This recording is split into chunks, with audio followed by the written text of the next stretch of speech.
Look, if you want to be used by God, if you want to get unstuck, the most powerful thing you got to realize is humility is the key. Humble yourself before God. Surrender yourself before Him. If we want to be used as a church, we've got to be a humble church. Humble ourselves before God. You know what a humble church says? A humble church says, we're not the only church. We're just a church. But we're God's church, and we're doing our best that we can do as a church.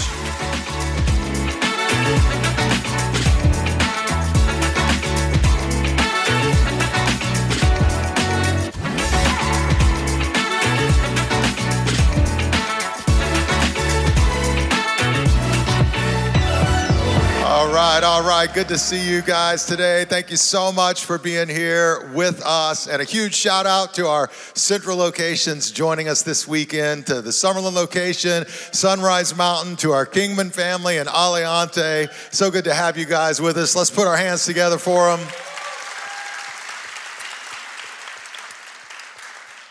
How many of you guys, little poll here, how many of you are window seat people when it comes to flying? How many of you prefer the window seat? All right, a lot of people at the Henderson location loving that window seat. You like kind of get over there, it's cozy, right? Nobody else can bother you. You're undisturbed. You can kind of maybe look out the window or lay your head on the side of the plane there, take a nap, whatever. I don't know. We have our window seat people. Now who are my aisle seat people? Who are the aisle seat? Yeah, all right. I'm with you. I'm an aisle seat person because I get a little claustrophobic on planes, and man, I want to be able to move, just in case, I don't know, something happens, got to move. So I want to be on that aisle. Now, I'm not even going to ask who are the window seat people because there shouldn't be any middle seat people. Who are the middle seat people? Because there shouldn't be any middle seat people because, who wants to be in the middle, right? No, do not even raise your hand right now. We got counseling and prayer for you right after service. When you're in the middle, you're stuck between two other people. It's frustrating. And then there's this whole thing of etiquette, I think, is supposed to be that if you're in the middle, you get the armrest, because they get the outside armrest, but then have you ever sat next to those people on both sides that hog the armrest and you're in the middle, can't even use the armrest? Anyway, I'll tell you, I was getting on a flight, Southwest Airlines recently, and we're walking on, and I'm flying with my wife, and she sits, I thought she was gonna move to the middle seat like always, and then I would sit down beside her on the aisle seat, because this is how we roll. And we're walking down the aisle, and she just sits on the outside seat. And I'm like, what are you doing? And she says, you can sit on this outside seat over here on the other side of the aisle. And I'm like, well, you're not even gonna sit next to me? And she's like, I am retiring from the middle seat. She's like, I have sat in the middle seat for 28 years of our marriage, and I am done. This is how old people start getting along, right? You know what I mean? She's like, I'm out. So now, apparently, when we fly, or however we fly, it's like she's on the aisle and I'm on the aisle, and we just sort of fist bump between people walking down the aisle. But nobody wants to be stuck in the middle. And we've been in this amazing teaching series on the life of Joseph, this incredible character in the Bible, and we've seen how he's been stuck in the middle for a long time. You can be stuck in a lot of ways in your life. You can be stuck relationally, spiritually. You could be literally stuck physically. And Joseph finds himself stuck in many different ways. If you haven't caught the messages of the last few weeks, Pastor Nick did an amazing job the first few weeks of this series. Pastor Lori last week. Make sure to go online, jump on your app, catch up on those. They're fantastic. But what you see is Joseph is this teenager. He has a dream. He believes he's destined for better things. And so God's moving in his life with this dream, and then his brothers, those who are close to him, his family, betray him. He gets sold into captivity. He ends up in Egypt, and now he's a servant of Potiphar's household, and he rises all the way up to the number 2 of Potiphar's household, and everything's going great until Potiphar's wife accuses him of sexual assault, basically, falsely, and he's then thrown into prison. Now, some scholars note that it could be that Potiphar actually believes Joseph didn't do what she's accusing him to do, because the actual sentence for sexual assault on somebody's wife in Egypt at the time was death. So he doesn't kill him, he just has him thrown into prison. So maybe even Potiphar has his doubts, but what are you gonna do? And so here's Joseph now in prison again for 10 years. He's in the middle in prison. He's stuck. And then Lori last week talked about how these two individuals come into the prison. Both of them served in the Pharaoh of the land's court. One was his chief cupbearer, and one was the baker. And probably there was an assassination plot of some kind, and they both got sent to prison until they could figure out who was a part of this plot. Anyway, they both had these terrifying, like super realistic, kind of supernatural dreams, and they're very disturbed by them. And Joseph's given the ability to interpret these dreams. And he tells the cupbearer, he says, hey, listen, in 3 days, you're gonna be out of prison. This is what your dream means. And you're gonna be elevated to your former position. And then he tells the baker, in 3 days, you're gonna die. And so that was basically the interpretation, although it was a little more graphic. You're gonna be impaled, and there was a whole thing. So it's bad. But Joseph tells the cupbearer before he leaves prison, he says, hey, all I ask is when you get to the Pharaoh, the leader of Egypt, he says, remember me. Remember me. And then the text literally says, as soon as the cupbearer got restored to his old position, he forgot all about Joseph. 2 more years go by. Now, this is a word for somebody today. Somebody today is in a place where you feel like you've been stuck in the middle, right? Where things have been hard. Maybe it's relationally, maybe it's work, maybe it's spiritually in your life. You just feel like you're stuck between a rock and a hard place, and you don't know what God's doing. And you're asking God to move in your life, and you're praying, and you're crying out to God. You're sort of between the hundreds of prayers you've prayed and the answer you hope to receive. You're between the dream that you believe God put in your heart and the fulfillment of that dream in your life. You believe that you've been believing for a friend or a family member and praying for them and lifting them up, but no change is happening in their life. You're between those prayers and the fulfillment of those prayers. You're in the middle. That's where Joseph is for 2 more years in the middle. But Joseph's life reminds us that just because we can't see it, God is always moving and working. And even when we're in the middle and it's hard and we're cramped and we're claustrophobic and maybe the situation around us stinks, maybe literally, God is still moving and he's still working. And so as we read in Genesis, the Pharaoh of the land, the leader of Egypt, this hugely influential, important person, has these dreams that are very disturbing to him. They're unlike other dreams. He doesn't just wake up and he's like, I had a dream. He wakes up and he's very distraught. And he gets his magicians and wise men and all these counselors to try to interpret the dream. Nobody could interpret the dream. And all of a sudden, in the midst of all this, his cupbearer, the wine guy, goes like, hey, wait a minute. I remember this guy back in prison. He can interpret dreams. Pharaoh's desperate at this point, so he says, go get him. So here's Joseph. For 12 years, he's been stuck. For 12 years, he's just been grinding. For 12 years, no perceived progress. And then all of a sudden, they take him, they clean him, they prepare him, they clothe him, and they bring him before the Pharaoh. Whoa, this is his moment. And the Pharaoh looks out at him and says, it is said that you can interpret dreams. And you would think like, Joseph in this moment, this is the time to shine, baby. Yeah, bro, I can interpret dreams. I'm your man. I can do a lot more than that. In fact, I was falsely accused and they threw me in prison, and that's the whole reason, but I don't really belong there. I mean, I could run the prison, I could run Potiphar's house, I could help you. You know, this is Joseph's time to put on his flash. This is his time to shine. This is his time to be all that. But look at what Joseph says. Genesis chapter 41, verse 16. Help me out. I'm gonna read this when we get to the red words. Say them out loud here with me. The Pharaoh says, I hear you can interpret dreams. And Joseph says, it is beyond my power to do this. Joseph replied, look at this, what? But God, you see that? But God can tell you what it means and set you at ease. You wanna know what 12 years in prison do to a man? They beat the pride out of him. They leave him humbled before his maker. They leave him open. He doesn't come in bragging. He no longer, remember when he gathered with his brothers, those of you that have been here all the 4 weeks, he gathered with his brothers and go, hey man, I had a dream. All you guys were bowing down to me. This is a different man. This man's been broken. I can tell you, like, I don't wish brokenness on anybody, but there are benefits to those of you who have been broken in life. I've been broken in life. When you're broken, it's like the pride gets beat out of you, and you realize you're nothing without God and His goodness. You realize you're no better than anybody else. You realize you need God. You need Him desperately, and you need Him to move on your behalf. All those years in prison stuck, all those years, all those false setbacks, they've taught Joseph one thing: I can't, but God can. Turn to the person next to you and say, but God.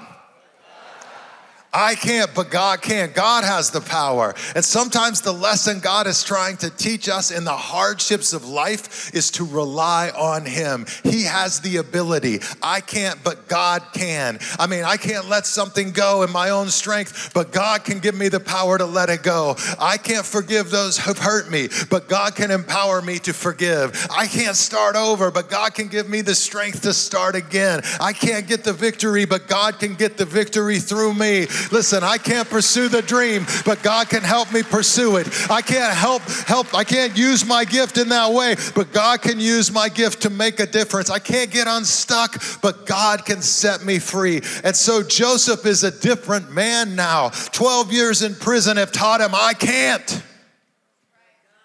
but God can. And can I suggest to you, when you and I get there, we're positioned now to be used. We're positioned to be used. If you want to get unstuck in your life, here's a couple lessons from Joseph's life. The first is humble yourself. Humble yourself before God. I don't know if you've had some of the weird dreams or crazy dreams at night. You know, some of the most popular weird dreams people have. Some people have dreams of their teeth falling out. Any of you ever had the dream like where your teeth are falling out? That's kind of freaky. Other people have had the falling dream where you're like falling, you know, and you wake up hopefully right before you hit the ground. Because when I was a kid, they always said, like, if you hit the ground, you're gonna die, right? I don't know if you ever heard this. Anybody had the falling dream? You know. And then there's always the I'm at school and I realize I'm in my underwear dream. I don't know if anybody's had that, or worse. Well, Pharaoh has a disturbing dream, unlike many of the others. And this is the gist of the dream. 7 fat cows come up out of the Nile River. And then 7 skinny cows, thank you for the moo, I appreciate that. And then 7 skinny cows come and eat the 7 fat cows.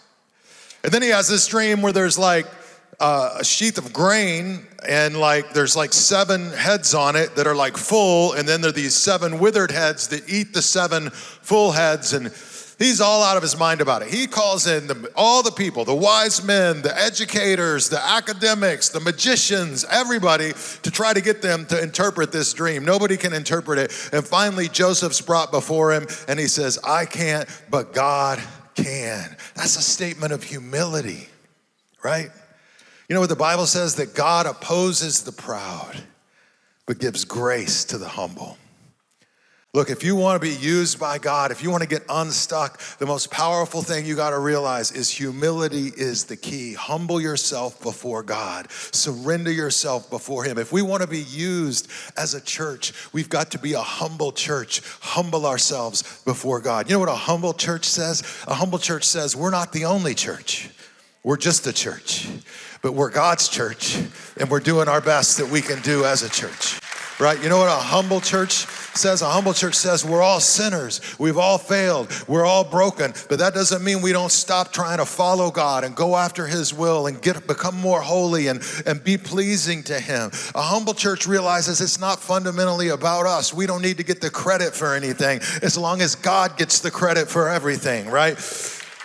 That's a humble church, and that's a humble person. Like, when we walk in humility, God can use us powerfully. And I got reminded about this week. I got kind of hurt, bent out of shape about something this week, and I was really frustrated. And so I called a friend of mine, and I was talking to him, and I was kind of going on, and this friend of mine goes, well, okay. He goes, you know, I talked for a while. I vented.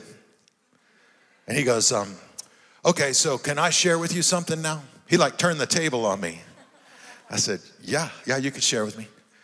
And he goes, you shared with me a scripture about a year ago, and it really challenged me in my life, and I've marked it down and I've gone back to it. And he goes, and I think the Lord wants you to hear this again. Don't you hate it when somebody takes something you said and turns it back on you? I wish I could tell you I was a bigger man of God that didn't need to hear my own voice speaking back into my lousy heart saying, hey man, you need to hear this. I said, okay, you're right, give it to me. I'm ready, rebuke me, I receive it, right? And this was the verse, Proverbs 22, beginning in verse 4. He says, true humility and fear of the Lord lead to riches, what? Honor and long life. He says, that's the word you shared with me, Judd. And he goes, this is the word I feel led to share back with you. Your job is to just simply walk in humility and the reverence and fear of the Lord and let the Lord fight the battles.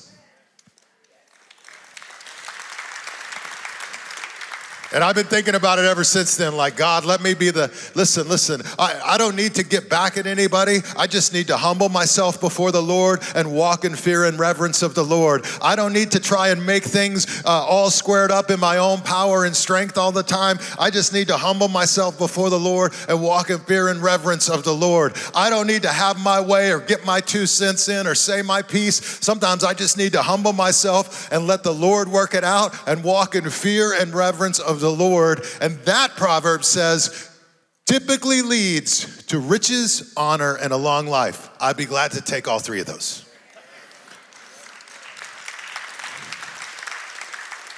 Humility.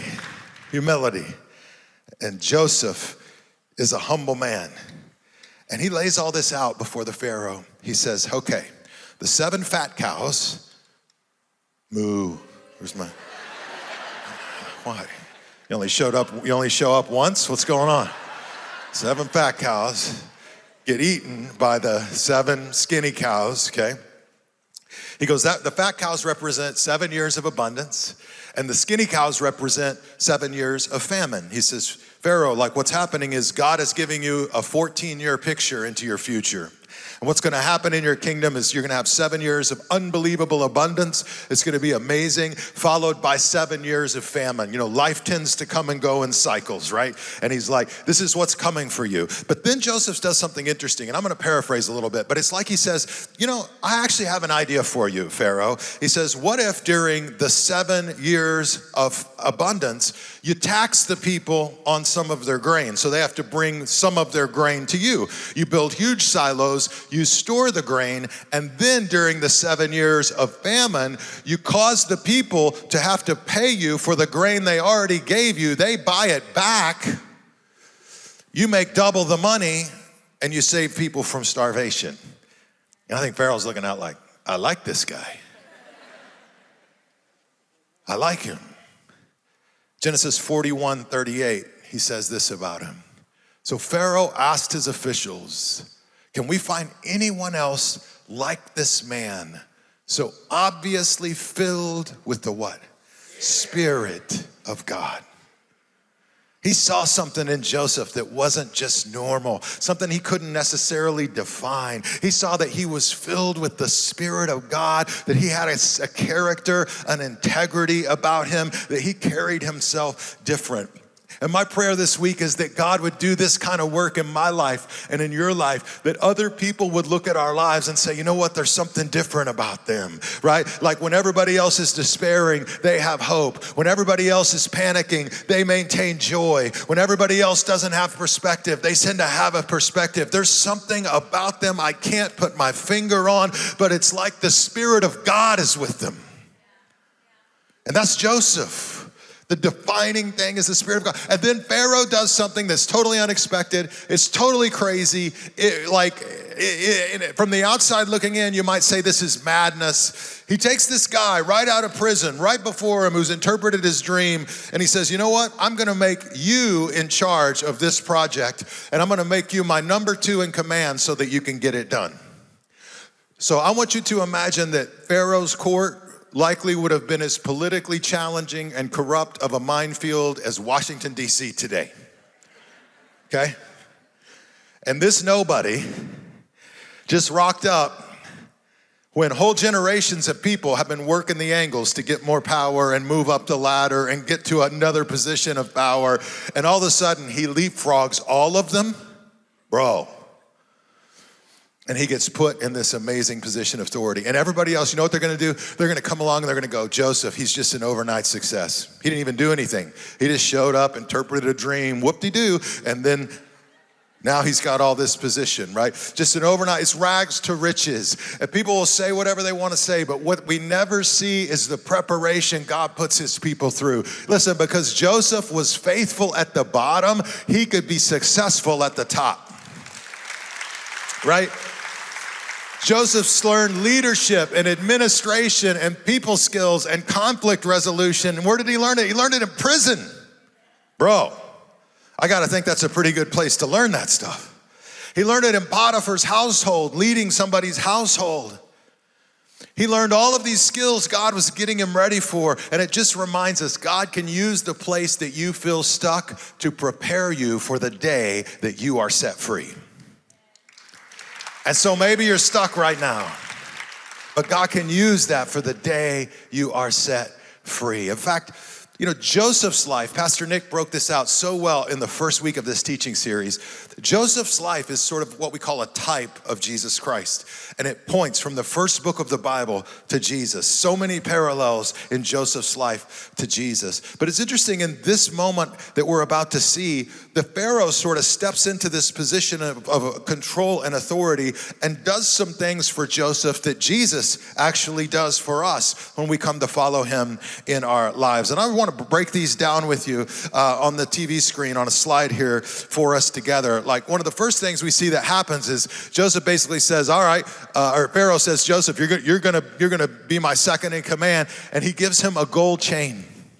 And that gold chain would have represented freedom. Like he had a shackle on him before, and now he has the gold chain of freedom that Pharaoh himself gave him. And it reminds us, when Jesus died on the cross for us, friends, we too received the gift of freedom. We too he came to set the captives free. We can walk in his spiritual freedom and in his spiritual power. Another thing that Pharaoh does for Joseph, he puts his ring on his finger, which is a symbol of authority, but also of purpose. Joseph has a mission now. He has a purpose and he has the authority to accomplish it. You know, Jesus, before he ascended into heaven, said, all authority has been given to me on heaven and on earth. And he has the authority, and he gives us purpose in our lives to walk in that plan and purpose that God has for us in our lives. We're not just saved from things, we're saved to a new purpose. And another thing, the Pharaoh gives Joseph a new name.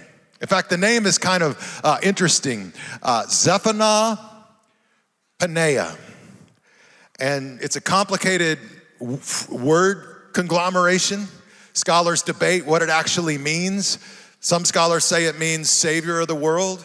Others argue that it means preserver of life. But he goes from being Joseph to a new name with a new purpose and a new identity and freedom in his life. And in our lives, when you think about what Jesus has done for us, he gives us freedom, he gives us purpose, he gives us new identity. We're no longer called by our old names. We're called now by our new names that God gives us. So we humble ourselves before the Lord. We remember all that he's done, and God himself can raise us up.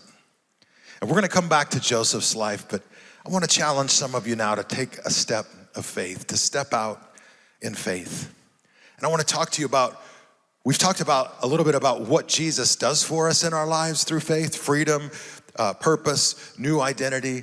But baptism really becomes the picture of how we enter into that relationship with Jesus. We believe in him, we trust him, and the very first thing you see the followers of Jesus doing in the Bible is you see them take the step of baptism. In the book of Acts, it says that 3,000 people that day took the step of baptism. Again and again in the book of Acts, you see the next step people take when they believe is they take the step of baptism. And I want to just maybe answer some questions, maybe review some excuses some of you may have, and challenge you. If you've never been baptized in your life, we have everything ready today across our locations. We've got towels ready, we got a change of clothes ready, we got all the things laid out and prepared for you to take this meaningful step in your life. And it is meaningful. My friend, Pastor Chuck, I've known for years and years. Many years ago, he had a guy in his church named Jimmy. Jimmy played in the worship band. He was an awesome guy. But he was seeking religious asylum in America. He's Indonesian. And he was concerned as his visa ran out and he was going to have to go back home that as a Christian, he would face persecution in Indonesia. And it's really, especially at the time, it wasn't like a question mark if he would face persecution. He would face religious persecution. So he was seeking religious asylum to extend his visa and stay in America. And he asked my friend, Pastor Chuck, if he would testify on his behalf. So they went together down to the immigration office, and part of this whole process, Chuck had his whole character thing written out about Jimmy. He was going to talk about Jimmy's faith and how often he volunteers at church and how awesome he is and everybody loves him and he's an amazing person and he contributes. He's got all these things prepared, and he says he goes in there and the judge that they come before, basically, he says, I just have a couple questions for you. He says, is Jimmy... he says, are you a pastor? Chuck says, yes, I'm a pastor. He says, is Jimmy a member of your congregation? He says, yes. And he says, do you know Jimmy to be a baptized believer in Jesus Christ?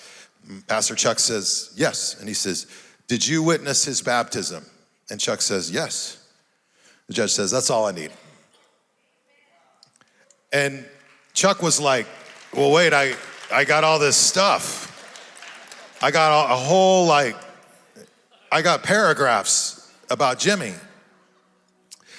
And he said he did a little research because he was so shocked that was really the only question they wanted answered. And he said what he found out is, at the time anyway, this was several years ago, that they had learned that radical Islamic terrorists may try to come into our country and they may say that they were followers of Jesus to do it. But they would never say that they were baptized believers in Jesus. That was like too far. And so the American government at the time learned that if you want to distinguish who a real follower of Jesus is versus everybody else, you ask them, are you a baptized believer in Jesus?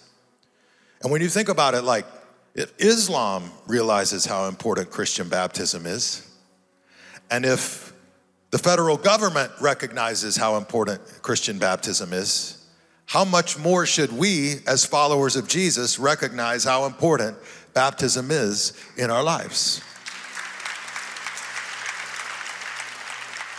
And so if you're here today and you say, I'm a follower of Jesus, then your next step is to take this outward step that marks the inward transformation God has done in your life, and to be baptized into him. What happens at baptism? You go under the water for a minute and you come right back up. I promise we don't hold you down. We bring you right back up. But it's a picture of Jesus, his life. We go under the water, we're united with him in his death. We come up out of the water, we believe we will walk with him, not only new life in this life, but in the life to come. That's what the picture of baptism is.